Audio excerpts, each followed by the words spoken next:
Today I woke up and thank God, Lord, I put my full faith in you. I lay down every worry, every concern, every burden at your feet. Your word says in John 14:1, do not let your hearts be troubled. You believe in God, believe also in me. And so I choose to trust you completely.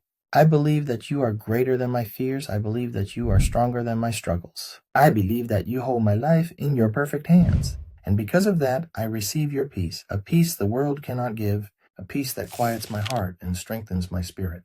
Thank you, Lord, for reminding me that I am never alone. I will continue to believe, to trust, and to rest in you. In Jesus' name, amen.